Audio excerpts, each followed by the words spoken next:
अस्सलाम वालेकुम everyone, welcome back to my channel. And आज मैंने स्टार्ट किया है एक छोटा सा पॉडकास्ट लिंक्डइन के ऊपर कि आप लिंक्डइन पे एक अच्छा प्रोफाइल किस तरह से बनाएंगे, इनबाउंड लीड्स क्या होता है, आउटबाउंड लीड्स क्या होता है, हम कितना टाइम दे सकते हैं और हमें ग्रो करने के लिए क्या क्या चीज़ें इंपॉर्टेंट है, वो सब का ख्याल रखते हुए मैंने इस पॉडकास्ट को स्टार्ट करने की कोशिश की है।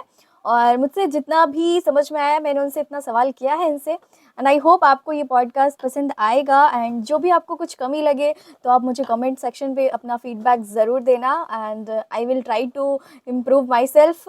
तो this is my first podcast with Abhishek and he is a graphic designer and personal branding strategist. And इनका प्रेजेंस काफ़ी अच्छा है लिंक्डइन पे, दैट्स वाई मैंने इन्हें इनवाइट किया है। ऑलमोस्ट 7,000 प्लस इनके फॉलोअर्स हैं लिंक्डइन पे।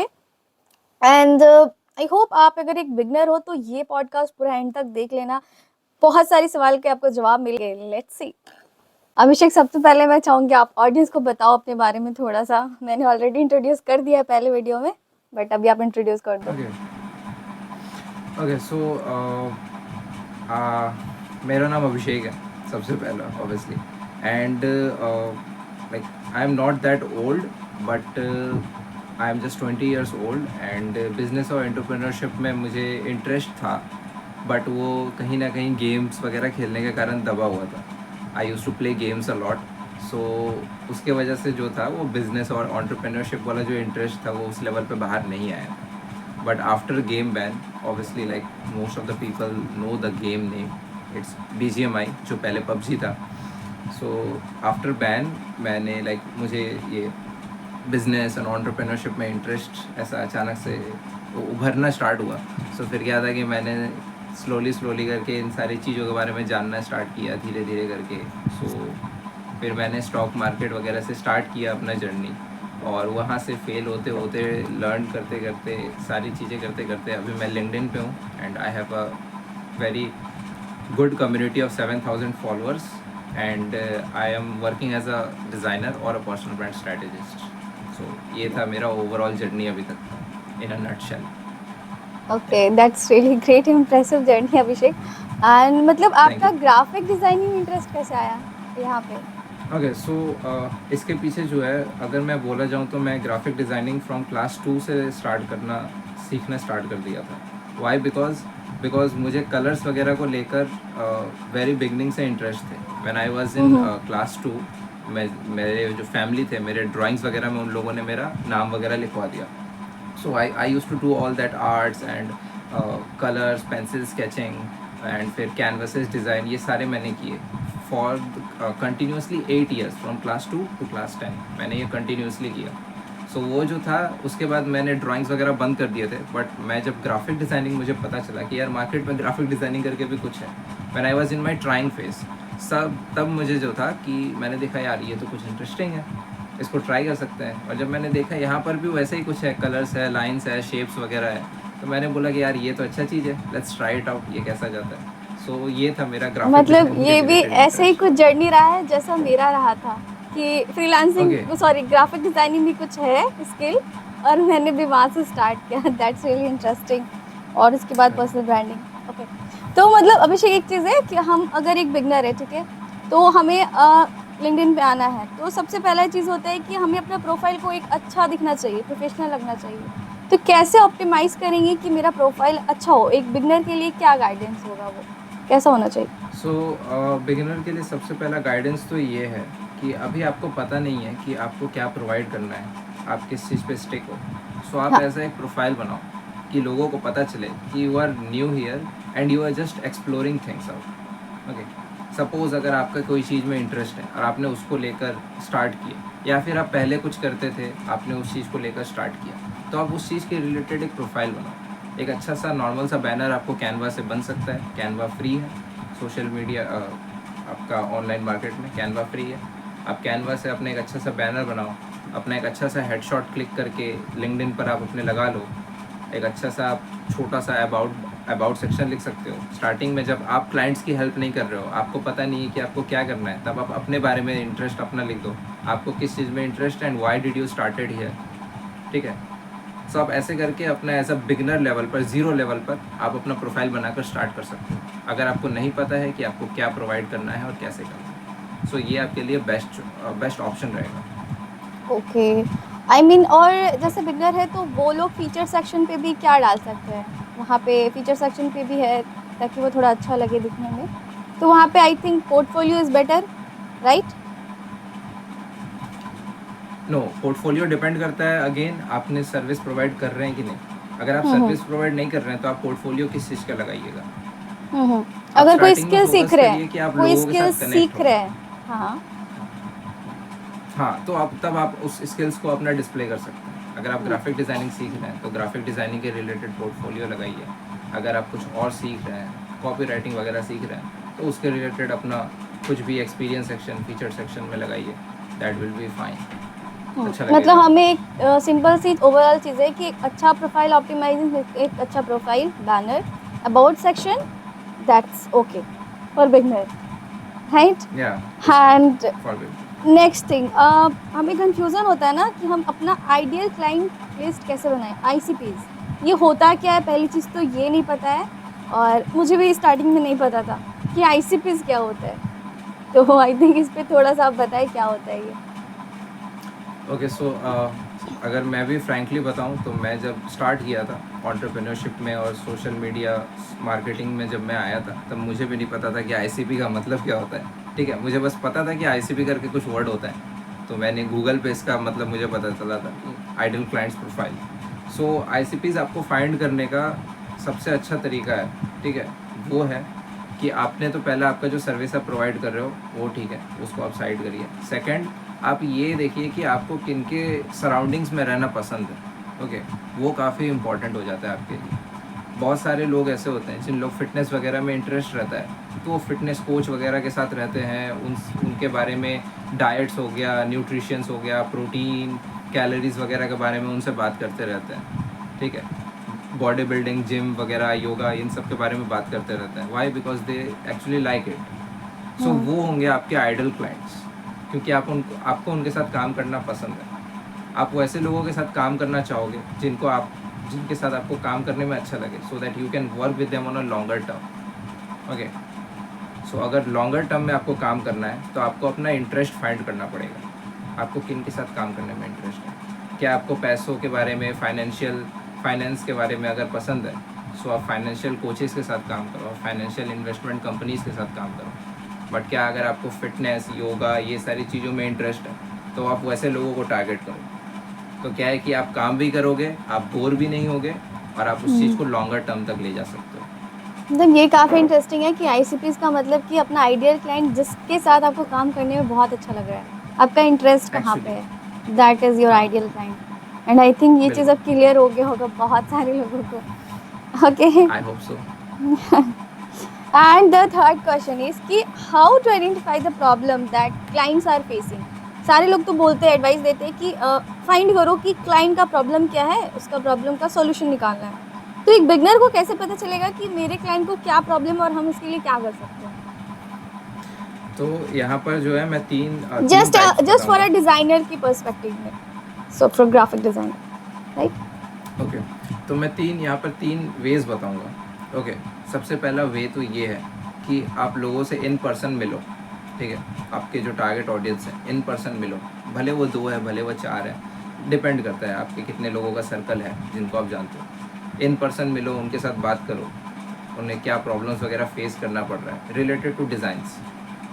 अगर वो डिज़ाइंस नहीं ले रहे हैं, अगर वो डिज़ाइनिंग सर्विसेज नहीं परचेज कर रहे हैं, whether if they are building any social media platform, अगर वो सोशल मीडिया प्लेटफॉर्म पे अपना एक ब्रांड बिल्ड कर रहे हैं, बट वो डिज़ाइंस जो है उनके क्रैप है बिल्कुल, और वो डिज़ाइन सर्विसेज परचेज नहीं कर रहे हैं, तो उसके पीछे का रीज़न क्या है। ठीक है, तो वहाँ से आपको पता चल सकता है।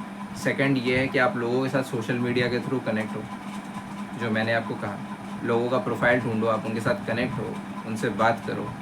ठीक है, हम्म, उनसे पूछो कि वो कैसे कैसे प्रॉब्लम फेस करते हैं, because through designing there are lot of things that can be solve. Okay, I mean the content, जो रिटन कंटेंट होता है वो बहुत बड़ा रोल प्ले करता है, बट स्टिल डिज़ाइनिंग जो है उसके साथ 50-50 में जाता है। ठीक है, सो आप उनसे बात करो, क्योंकि आप उनसे बात करोगे तभी आपको पता चलेगा कि वो किस पोजीशन में है, वो किस सिचुएशन में है, और अगर वो डिज़ाइनिंग सर्विसेज नहीं ले रहे हैं तो उसका सबसे बड़ा रीज़न क्या है। ठीक है। और थर्ड चीज़ ये है कि आप चैट जीपीटी हो गया, ठीक है, चैट जीपीटी को पायलट हो गया, आप उनको ट्रेन करो और बोलो कि act as a I want you to act as a fitness coach, I want you to act as a yoga coach वगैरह वगैरह, जो आपका जिनको आप टारगेट कर रहे हो, ठीक है। और उनसे पूछो कि वो कैसे कैसे प्रॉब्लम्स फेस करते हैं रिलेटेड टू ग्राफिक डिज़ाइनिंग, और वो अगर इन सर्विसेज को परचेज नहीं कर रहे हैं, then what are the reasons behind it, is it investment, क्या उसे ये एज अ लग्जरी चीज़ देखते हैं, ठीक है। तो वो सारी चीज़ जो होंगे ना, वो कीवर्ड्स जो होंगे, वो कीवर्ड्स आपका हेल्प करेंगे आगे उनके पेन पॉइंट्स को आइडेंटिफाई करने में, ठीक है। और उस चीज़ को आप टैकल कर सकते हो अपने कंटेंट में। मतलब थर्ड चीज़ आपने ये चीज़ मेंशन ज़रूर किया कि एआई टूल हमारे लिए हेल्पफुल है, चैट जीपीटी बिल्कुल और कोपायलट वगैरह जैसे। तो मतलब लोगों के दिमाग बिल्कुल में जो ये परसेप्शन आ गया है कि AI is going to replace designers and all the things, तो आई थिंक ये AI is a friend for you, right? Actually बिल्कुल। मार्केट रिसर्च जब हम करेंगे रिलेटेड टू पेन प्रॉब्लम्स, कैसे कैसे लोग प्रॉब्लम्स फेस करते हैं उन सारी चीज़ों के, तो एआई टूल जो है वो हमारा बहुत ज़्यादा हेल्प करने वाला है। आई थिंक ये हमारा टाइम भी सेव करता है, और सेकंड चीज़ है, हमें नए नए आइडियाज़ जो मेरे दिमाग में आता है, हम इनसे सवाल करके वो जवाब ले लेते हैं, है ना? बिल्कुल बिल्कुल, इट्स अ वेरी तो प्रोडक्टिव वे। हाँ, एब्सोल्युटली। तो अब ये चीज़ तो क्लियर है ना, एआई हमारे लिए एक डिज़ाइनर के लिए भी काफ़ी हेल्पफुल है। आप कहीं पे भी एक्चुअली कंटेंट बनाओ, राइट? बिल्कुल बिल्कुल, ये तो डिपेंड करता है कि हम एआई को यूज़ कैसे करते हैं। हाँ, हाँ। मतलब हमें अच्छे से बात करना चाहिए। आई थिंक यहाँ पे प्रॉम्प्टिंग की भी बहुत ज़्यादा ज़रूरत नहीं है। बहुत लोग बोलते हैं ना हाई प्रॉम्प्टिंग चाहिए। अगर हम एक इंसान के साथ जब कनेक्ट करते हैं तो किस तरह से बातें करते हैं, जस्ट कम्युनिकेशन कैसे करते हैं, वैसे भी हम चैट जीपीटी पे भी बात करके, कम्युनिकेट करके आंसर निकलवा सकते हैं, राइट? बिल्कुल बिल्कुल इजीली। ओके। तो आई मीन अब क्लाइंट के साथ तो ये सारी सेकंड चीज़ आपने कहा कि क्लाइंट लोगों के साथ कनेक्ट करना है। तो मान लो वो मेरा ऑडियंस है या फिर एक क्लाइंट है, तो हमें कैसे कनेक्ट करना है, या फिर कुछ टिप्स है या फिर फॉलो बैक करना है? क्या टिप्स रहेगा कि हम एक बिगिनर है तो उसके साथ कैसे कनेक्ट करेंगे? डीएम करने का कोई ओके, तरीका? तो सबसे पहला जो टिप रहेगा ये रहेगा कि आप जेन्युइन बनो, ठीक है। जेन्युइनली, हाँ। बिकॉज हाँ, बिकॉज वो बहुत ज़्यादा इम्पोर्टेंट है, ठीक है।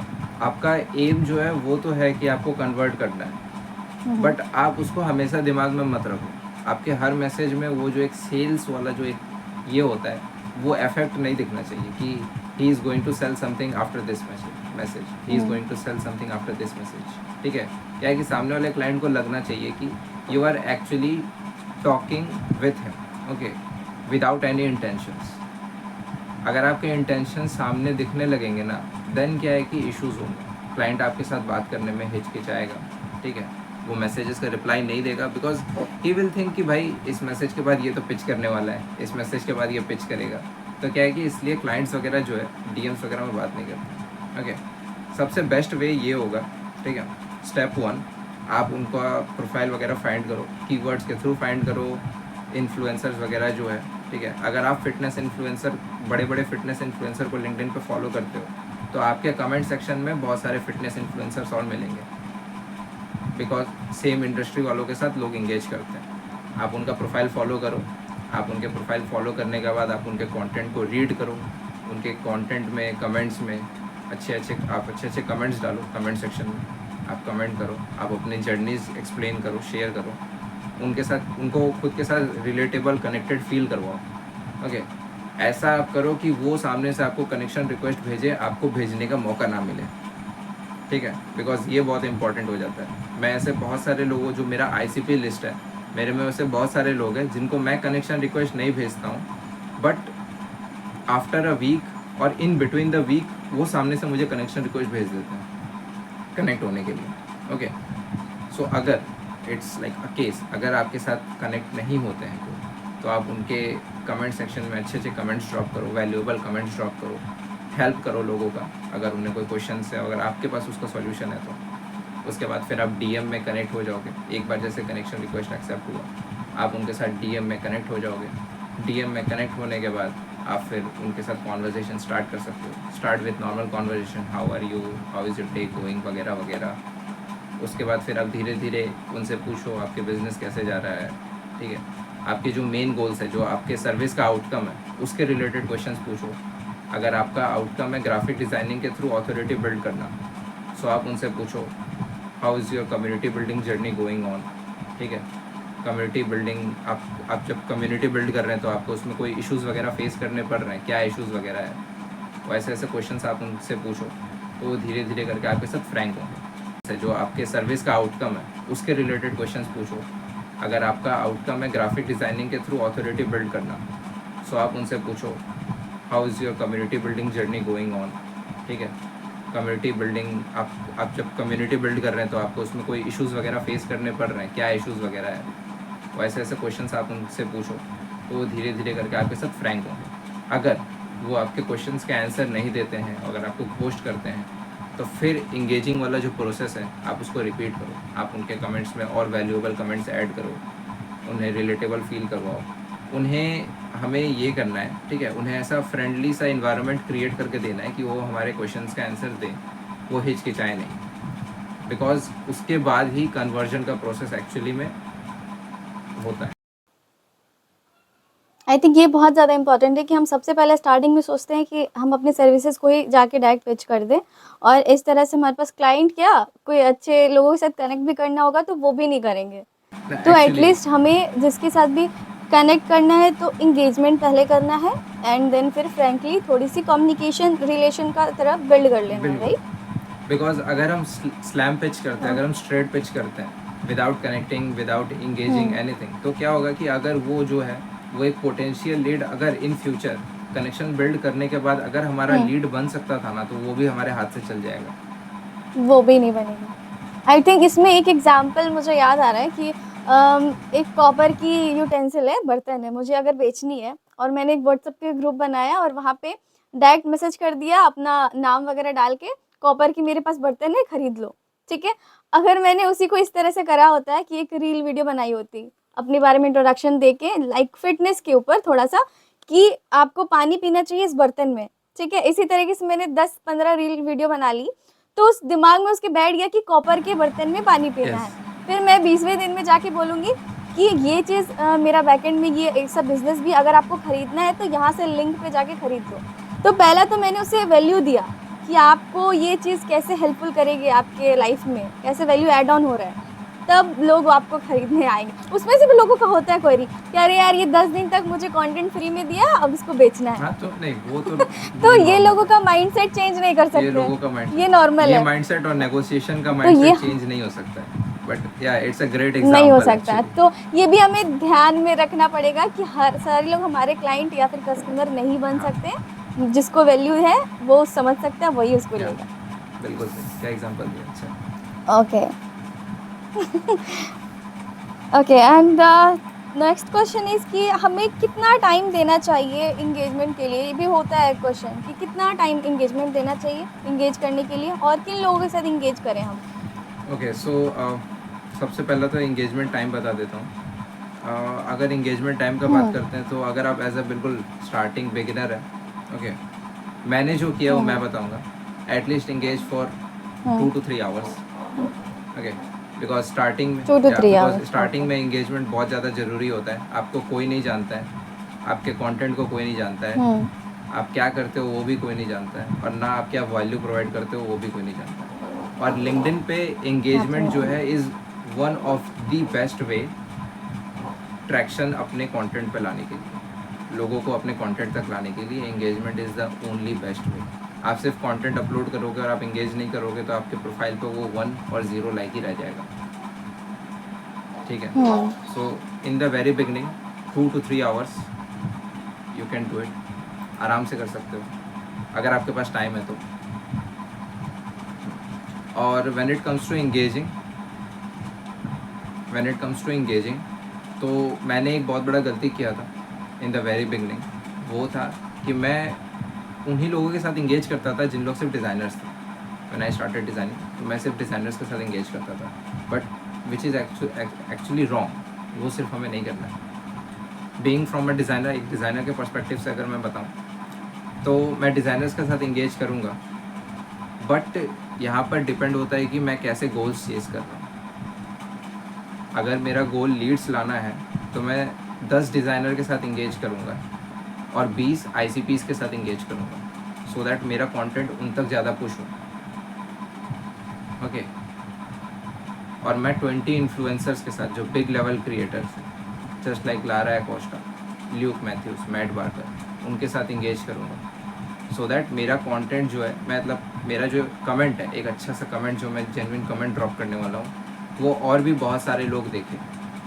Okay, it's like multi targeting, दूसरे के कमेंट सेक्शन में उनके लोगों को अपने कमेंट्स की तरफ अट्रैक्ट करना। ओके, सो उससे जो है रीच बढ़ता है हमारे लिए, तो मैं ये सजेस्ट करूँगा लोगों को। ओके, मीन्स अगर देखा जाए तो हम 50% ICPs के साथ कनेक्ट करते हैं और 30% जो हमारे बिग क्रिएटर्स हैं और 20% डिज़ाइनर्स नो के डिप साथ जो यहाँ पर हमारे स्विच होगा, कम्युनिटी यहाँ के। पर स्विच होगा, 30% हमारे इंडस्ट्री के, ऐसे स्विच है 20% इन्फ्लुएंसर्स। 20% इन्फ्लुएंसर। ओके, मतलब ये इतना, मतलब 50% हमारे ICPs के साथ कनेक्ट करना है, राइट? 50% ICPs अगर आपका गोल लीड जनरेशन है तो, बिकॉज इट्स वेरी इंपॉर्टेंट। पैसा किसको नहीं चाहिए ऑब्वियसली लास्ट में एक्चुअल में क्लाइंट ही लाना है। Okay, actually, yes. And next है कि हमारा लीड जनरेशन में आपने अभी बताया लीड चाहिए हमें। लीड भी दो तरीके के हैं, एक इनबाउंड होता है, एक आउटबाउंड होता है, राइट? तो इनबाउंड लीड्स किसको कहते हैं और आउटबाउंड्स कैसे होते हैं, इसका डिफरेंस बता दो आप। ओके, सो पहले मैं आउटबाउंड का बात करूँगा। ओके, क्योंकि आउटबाउंड का मैं बहुत बड़ा फ़ैन नहीं हूँ। मैं जब 1 साल चीज़ें ट्राई कर रहा था बहुत पहले, तब मैं आउटबाउंड का मतलब मुझे यही पता था कि जस्ट स्लैम पिच। ओके, मुझे बस यही पता था कि आउटबाउंड अच्छा, इसी को हाँ। बोलते हैं।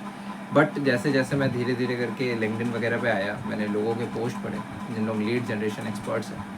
Okay, there are many people out there, लोगों को नाम भी पता होगा। सो उनके पोस्ट वगैरह पढ़े, उनके वेबिनार्स वगैरह किए, वर्कशॉप वगैरह किए, तब मुझे पता चला कि what actually outbound is. Okay, so inbound जो है वो हमारे कंटेंट वगैरह से अट्रैक्ट होते हैं। ओके, इट्स सिंपल, वो हमारे DM में आते हैं अट्रैक्ट होके, ना कि हम उन्हें चेज़ करते हैं। वो हमारे DM में आएंगे, अट्रैक्ट होंगे हमारे कंटेंट से, and they will jump on a call with us. That's all, inbound यही है। और जो आउटबाउंड है, वहाँ पर 2 चीज़ें हैं। एक तो स्लैम पिच, जो मैं ना करता हूँ और ना मैं लोगों को बोलता हूँ करने के लिए। ओके, और सेकंड जो है वो है आउटबाउंड लीड्स को, जो हमारे कोल्ड लीड्स हैं, उनको नर्चर करना। ओके, उनको एक परफेक्ट कैंडिडेट बनाना ताकि वो इनबाउंड हो पाए हमारे लिए।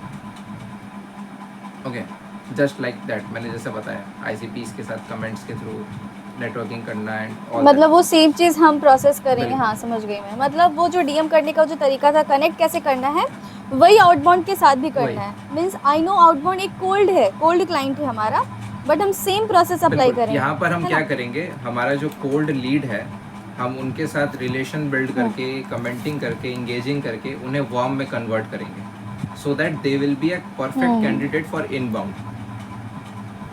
Okay, this will be the actual that's great outbound example. Process. हाँ, ओके। ये लिटरली बहुत ज़्यादा ये था कि लोग कोल्ड DMs को बहुत लाइटली लेते हैं कि बस उनको सर्विसेज भेज दो, बल्क में मैसेजेस कर दो, आ जाएगा मेरे पास लीड। तो आई थिंक ये वर्क नहीं बिल्कुल नहीं करेगा, करने वाला है, क्योंकि फ्रॉम नहीं 2023 करने वाला। टू 2024 अप्रैल मंथ तक मैंने मोर देन 1500 व्हाट्सएप पे, इंस्टाग्राम पे and Facebook and messenger groups वगैरह पे, इन सब पे मैंने कोल्ड आउटरीच किया है आउटबाउंड के लिए। बट मैंने बस उन सब में से 3 से 4 मीटिंग्स बुक किए हैं, और वो भी 0 conversion. Okay, that's why I hate outbound, specially जब स्लैम पिच का बात होता है, पसंद नहीं है मुझे। आई थिंक लोगों को यही लगता है कि कोल्ड DMs का मतलब बस बल्क में भेज देनी है मैसेजेस। तो ये चीज़ क्लियर हो गया कि हमें जस्ट लाइक इनबाउंड के साथ, सॉरी, एक ICPs के साथ कनेक्ट करते हैं आइडियल क्लाइंट के साथ, वो कोल्ड DMs में भी वैसे ही करना बिल्कुल है ना? भले ही आप 20 करो, लेकिन वो एक, आई थिंक वो परफेक्ट बिल्कुल होगा। बिल्कुल 100 से बेहतर है बिल्कुल 20। थोड़ा सा टाइम कंज्यूमिंग प्रोसेस है, but it will be effective for you. हाँ, टाइम कंज्यूमिंग है, बट वो ज़्यादा इफेक्टिव हो। मतलब 100 में अगर मेरे पास 2 लीड आ रहे हैं, तो 20 में भी 2 लीड आ रहे हैं, तो बेहतर है कि मैं 20 ही ऑब्वियसली। करूँ। ओके, तो आई थिंक हम लोग ऑलमोस्ट डिस्कस कर लिया ऑप्टिमाइज कैसे करते हैं लिंक्डइन पे और किस तरह से। और एंड द नेक्स्ट क्वेश्चन ये रह गया हमारा कि फर्स्ट प्लेइंग क्लाइंट्स कैसे मिलेगा, मतलब पे करे हमें क्लाइंट। ओके, सो इसके लिए मैंने लाइक एक काफ़ी बहुत अच्छा एक सॉलिड आइडिया यूज़ किया था। ओके, फर्स्ट पेइंग क्लाइंट के लिए तो ये जो था मेरे लिए काफ़ी इफेक्टिव हुआ था when I actually started on LinkedIn. Okay, ये क्या है कि मेरे पूरे जर्नी से रिलेट करेगा लोगों को।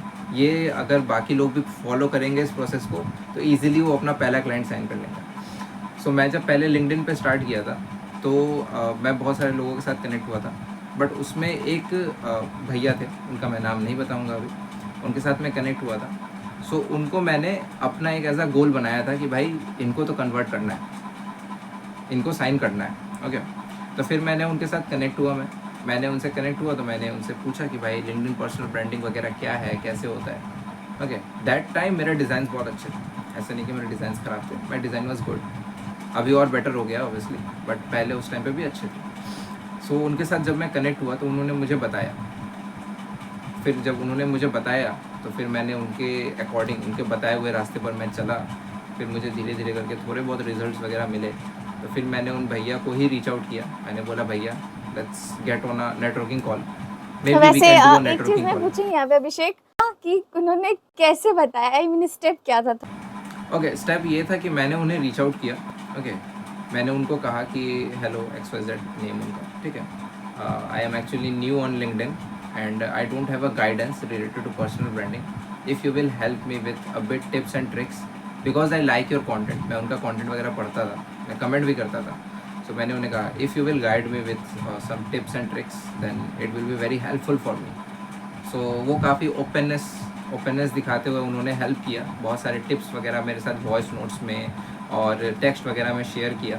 ओके, सो उसके बाद मैंने उनके बताए हुए रास्ते पर चला। उन्होंने मुझे जैसे जैसे कहा प्रोसेसेस वगैरह फॉलो करने को, मैंने वो सारे प्रोसेसेस वगैरह फॉलो किया, मैं वैसे चला। और जब मुझे थोड़े बहुत रिजल्ट्स आए तो मैंने उन्हें बताया भी कि मेरे लिए भैया ये काम किया, ये काम नहीं किया। ओके, तो फिर उसके बाद ऐसे करके हाँ समवेयर अराउंड 2 वीक के आसपास ये प्रोसेस चला। ओके, 2 वीक ये प्रोसेस चलने के बाद मैंने उन्हें रीच आउट किया। मैं बोला भैया what if we can jump on a networking call, I might learn more from you. Okay, तो उनका जो ओपननेस का नेचर था उसको दिखाते हुए उन्होंने मुझे नेटवर्किंग कॉल के लिए हाँ बोल दिया। और जैसे हम नेटवर्किंग कॉल पे गए, okay, so at the end of the networking call मैंने उन्हें कोलैबोरेशन पोस्ट के लिए पिच किया। ओके, सो उन्होंने उसके लिए भी हाँ बोल दिया कि हाँ करते हैं, कोलैबोरेशन करते हैं, लेट्स डू अ कोलैबोरेशन। तो उन्होंने कंटेंट राइटिंग किया, मैंने कंटेंट डिज़ाइन किया, और इनफैक्ट वो कंटेंट डिज़ाइन इतना अच्छा था ओके कि उनके पोस्ट का जो एवरेज रिएक्शन है वो आता था 90 to 100 बस। बट हमने जो कोलैबोरेशन किया था उस वाले पोस्ट में उनका जो एवरेज रिएक्शन था वो था 250 to 300। ओके, सो इस लेवल का डिज़ाइंस के कारण बूस्ट मिला उनके कंटेंट को। और उनके कमेंट सेक्शन में 70 to 80% कमेंट्स यही थे कि भाई बहुत अच्छा डिज़ाइन है, किससे बनवाया, बहुत अच्छा डिज़ाइन है, किससे बनवाया। सो उसके बाद फिर उन्होंने मुझे कहा कि अभिषेक यार तेरा डिज़ाइंस तो बहुत अच्छे हैं, तो तू क्या डिज़ाइनिंग सर्विसेज वगैरह प्रोवाइड कर रहा है? मैं बोला बिल्कुल कर रहा हूँ भैया। तो फिर उन्होंने कहा कि क्या प्राइसिंग वगैरह क्या लेगा बता। तो फिर मैंने उन्हें प्राइसिंग वगैरह बताया और ऐसे करके मैंने उन्हें साइन कर लिया। सो ये था मेरा पहला क्लाइंट का जर्नी। मतलब फर्स्ट अगर ओवरऑल बताओ आपका पहला क्लाइंट कितने का क्लोज हुआ था, एक एस्टिमेट कितने का इट हुआ वॉज था? 2500 Indian rupees for 5 carousel. That was literally और सेम। ये वाला मेरा भी हाँ, ऑलमोस्ट और सेम ये था। वाला जो था, ये वाला जो टोटल प्रोसेस था इसमें लगा 3 वीक मेरे को, इससे ज़्यादा मुझे लगा नहीं। ओके, तो मैं लोगों को ये सजेस्ट करूँगा कि ऐसे करके आई थिंक 3 वीक्स 3 लगा, वीक्स लगा। मीन्स वो भी काफी टाइम है। बिल्कुल। लोगों को एक दिन में अगर रिप्लाई नहीं आता है तो लोग कहते नहीं मेरे से नहीं तो नहीं मैं होगा। यहाँ पर लोगों को पेशेंस रखा हाँ, आपने। मैं यहाँ पर लोगों को ये सजेस्ट करूँगा हम्म। कि स्टार्टिंग में जब आपके पास कोई क्लाइंट नहीं है ओके, तो थोड़ा सा अपना ओपननेस वाला हम्म। बिहेवियर दिखाइए और लोगों को विदाउट पैसों के हेल्प करिए। जैसे मैंने एक कोलैबोरेशन पोस्ट के थ्रू अपना एक्सपर्टीज़ उन्हें दिखाया। ओके, तो ऐसे करके आप 10 से 20 लोगों का एक आप लिस्ट बना सकते हैं और उन पे बिल्कुल हाइपर फोकस्ड हो जाइए कि भाई इसमें से 2 से और 3। आई थिंक ये भी यहाँ पे मैंने ये चीज़ गौर किया कि आपके अंदर वो चीज़ नहीं था कि मुझे नहीं आता है, तो आपने डायरेक्ट कहा कि मैं यहाँ पे न्यू हूँ, मुझे आपसे कुछ टिप्स बिल्कुल चाहिए। तो आपने खुल के अपने सवाल को बिल्कुल। पूछे। तो ये चीज़ बाकी लोगों को भी करना चाहिए। लोग कहते हैं, लोगों को लगता है कि मैं, वो क्या उसको बोलते हैं, डिमोटिवेट फ़ील करते हैं क्या कि मैं उससे पूछने जाऊँगा अच्छा नहीं लगेगा, नहीं, ऑकवर्ड ऐसा फील कुछ होता है होता है। उन्हें। शाइनेस वाली फीलिंग, ऑकवर्ड फ़ील हाँ, होता है। कि वो क्या सोचेगा मेरे बारे में, बोलेगा मैं नया हूँ, मुझे समझ आता है। क्या? ऐसे बहुत सारे लोग मुझे डीएम करते हैं, ठीक हाँ, है? हाँ। वीक में मुझे 2-3 डीएम आ ही जाते हैं कि भैया मैं यहाँ पर न्यू हूँ, मैं लीड जनरेशन के लिए मैं क्या करूँ, कैसे करूँ? तो मैं वॉइस नोट्स के थ्रू, अपने टेक्स्ट मैसेजेस, इतना ज़्यादा हेल्प कर सकता हूँ मैं कर देता हूँ। बिकॉज़ आई नो कि मैं भी उस प्लेस पे था, मैंने भी बहुत सारे लोगों को डीएम किया था, उसमें से एक जन ने रिप्लाई किया हुँ, था। हुँ। सो मुझे वो बनना है, वो नहीं बनना है जो मैसेजेस को घोस्ट करते हैं। एब्सोल्युटली, ये बहुत अच्छा है कि हमें जितना हेल्प करना चाहिए अपने अकॉर्डिंग हमें बिल्कुल। हेल्प कर देनी चाहिए, राइट? और पूछने में भी शर्म नहीं आनी चाहिए। शर्म पूछ क्या है, सकते जब हैं हम कुछ किसी आता ही से नहीं भी। है तो पूछने में शर्म सवाल क्या है? पूछना कि उससे बिल्कुल। सामने वाला क्या फ़ील करेगा। मैं यहाँ पर यही पूछूंगा, भाई तेरा पोजीशन है क्या अभी? तो ये बता दे मेरे को। ओके। ठीक है। आई थिंक ऑलमोस्ट हमने डिस्कस कर लिया आउटबाउंड लीड्स और फर्स्ट पेइंग क्लाइंट और नेटवर्किंग। आपने बताया कि नेटवर्किंग ये बहुत अच्छा आइडिया है कि हमें लिंक्डइन पे ना नेटवर्किंग किसी के भी साथ कर सकते हैं, बस हमें फ्रेंडली वे में कम्युनिकेट करना पड़ता है, राइट? बिल्कुल बिल्कुल, वो तो आराम से हो सकता है। ये जो है ये एक अच्छा पैटर्न है। ओके, ये जो पैटर्न है ये ऑलमोस्ट हर चीज़ के लिए काम करेगा, whether it's client acquisition, whether it's authority and community building, सारी चीज़ों के लिए काम करेगा। आप पहले कमेंट से स्टार्ट करिए, डीएम आपका सेकंड स्टेप होगा, नेटवर्किंग कॉल आपका थर्ड स्टेप होगा, कोलैबोरेशन आपका फोर्थ स्टेप होगा, सेलिंग आपका फाइव स्टेप होगा। ये 5 स्टेप प्रोसेस जो है आपके लिए एकदम फैंटास्टिक तो तरीके से हम यहाँ काम पे करेगा। अब ये कह सकते हैं इसमें बहुत काफ़ी टाइम लगेगा, तो यहाँ पे कोई टिप्स है इंस्टेंट ग्रोथ का लिंक्डइन पे? आई थिंक बहुत सारे लोग कहते हैं कि इतने 1 महीने में इतना ग्रोथ हो गया, इतना ग्रोथ हो गया, तो आई थिंक उसके पीछे उसका एक्सपीरियंस रहा है, राइट? क्योंकि अगर मेरे पास किसी बिल्कुल दिन कभी तो 0 फॉलोअर्स थे, 0 से 100 हुआ, 100 से 2000 हुआ, तो उतना पहुँचने के लिए काफ़ी टाइम लगता है। बहुत लोगों को 10 दिन में ही उतना हो जाता है। तो आई थिंक इसका क्या रीज़न है? इंस्टेंट ग्रोथ है या फिर कुछ और रीज़न है? क्या हो सकता है?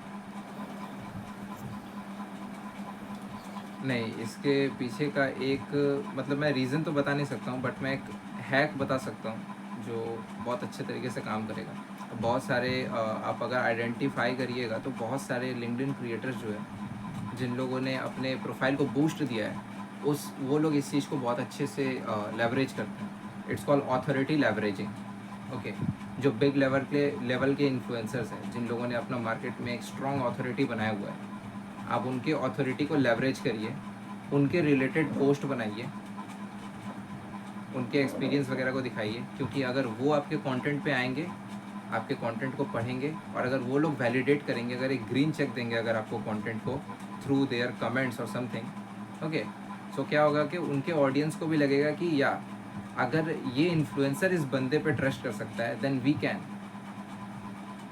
ओके, सो ऐसे करके उनके ऑडियंस आपके कंटेंट पे आएंगे, ऐसे करके आपका ग्रोथ जो है बूस्ट होगा।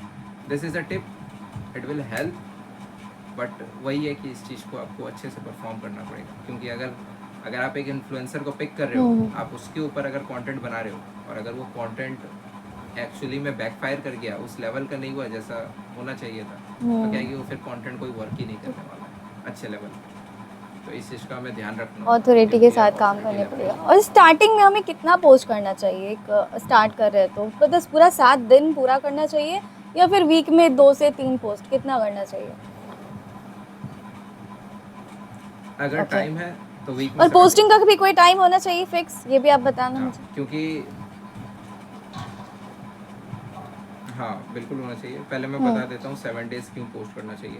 Because in the very beginning आपको पता नहीं है कि आपके लिए क्या वर्क करता है, कौन से फॉर्मेट्स वर्क करते हैं, कौन से कंटेंट टाइप्स वर्क करते हैं, पर्सनल स्टोरी कैसे वर्क करते हैं, किस टाइप के हुक्स आपके लिए वर्क करते हैं, आपको कुछ नहीं पता है। सो आपको वो अगर जल्दी पता लगाना है, आपके पास अगर आपको लगता है कि आपके पास बहुत टाइम है, देन आप आराम से जाओ, 3 टाइम्स अपलोड करो, 4 टाइम्स अपलोड करो।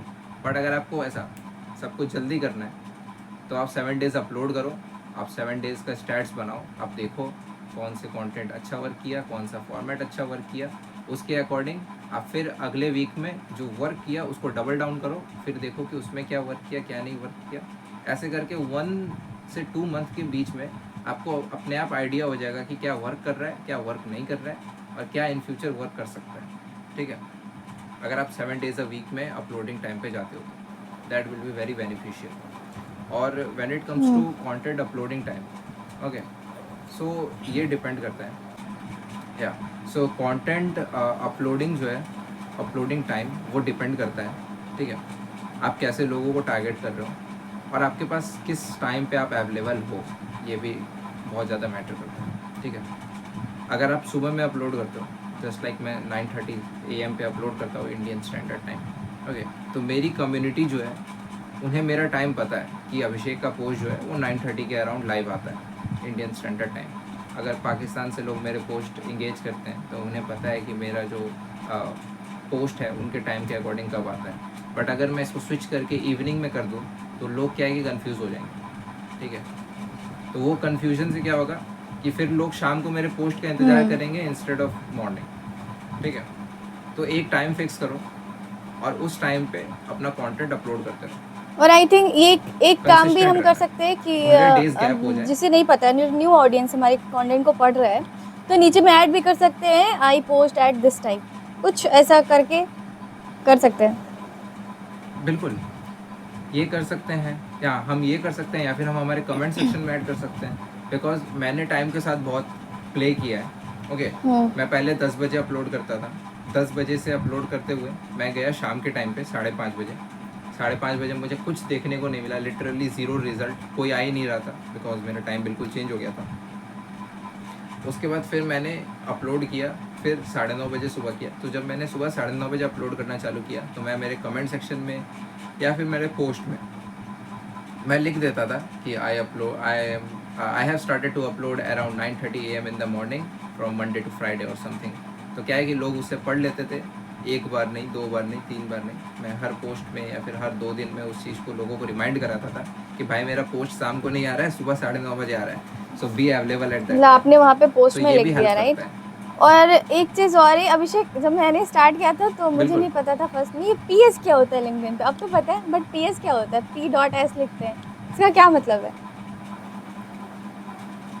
Post PS is script. like a post script, okay, या और मुझे एक्चुअली मैं भी इसको यूज़ नहीं करता था, बट मैंने इसको यूज़ करना स्टार्ट किया। मेरी एक लिंक्डइन दोस्त है, ठीक है, उससे मैंने सीख के इस चीज़ को लिखना स्टार्ट किया। Okay, PS means post post script. हम लोग उसे एक ऐसा इंगेजिंग क्वेश्चंस वगैरह हो गया या फिर कुछ डेली अपडेट वगैरह हो गया, बिहाइंड द सीन्स हो गया, वो बताने के लिए हम उसे यूज़ कर सकते हैं। Fine, it makes our content more engaging and human. Okay, बस बस वही। हमने काफ़ी चीज़ें डिस्कस कर ली है। आई थिंक अब इसमें से एक चीज़ रह गया है। ये क्या होता है? टोफू, मोफू एंड बोफू ये 3 चीज़ें हैं।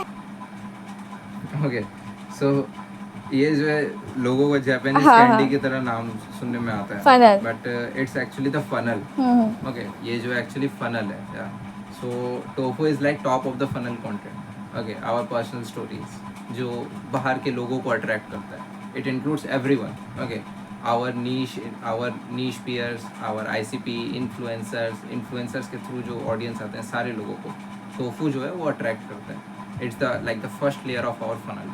Second is mofu, middle of the funnel. So इसमें क्या है ना कि वो सारे जो अट्रैक्टेड ऑडियंस है उसमें से हम लोग अपने आइडल क्लाइंट्स को जो है नर्चर करते हैं।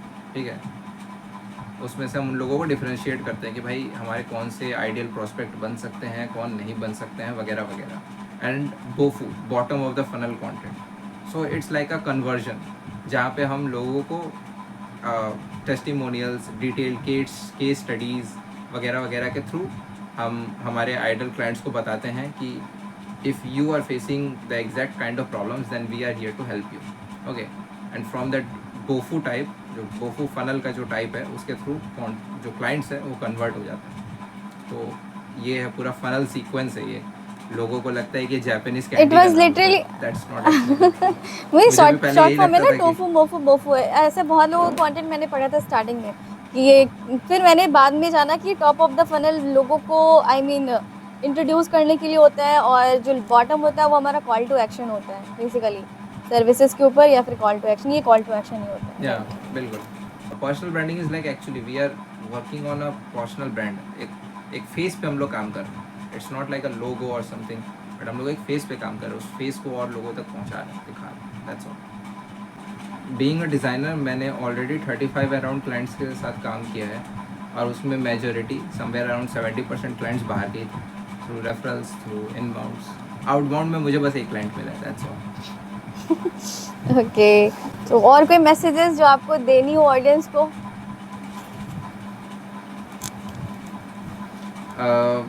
हाँ बिल्कुल, मैसेजेस ये दूंगा कि 2024 ख़त्म होने वाला है, अब पर्सनल ब्रांडिंग पे फोकस करना स्टार्ट कर दो, अदरवाइज फिर 2025 के एंडिंग में रिग्रेट होने वाला है। अच्छा That's है, all. पर्सनल ब्रांडिंग पे काम करना बहुत इंपॉर्टेंट है, और कंटेंट बनाना स्टार्ट कर दो, जैसा भी कंटेंट हो अपना खुद से स्टार्ट करो, राइट?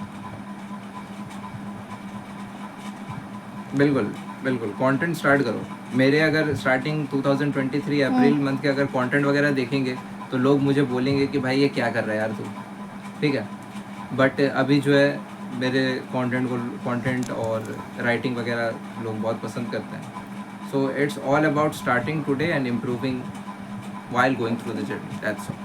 और अगर आपको इस पॉडकास्ट में कुछ चीज़ें समझ में आई, बहुत कुछ सीखने को मिला है, तो चैनल को सब्सक्राइब ज़रूर करें। मिलते हैं फिर नेक्स्ट पार्ट में, नेक्स्ट एपिसोड के साथ।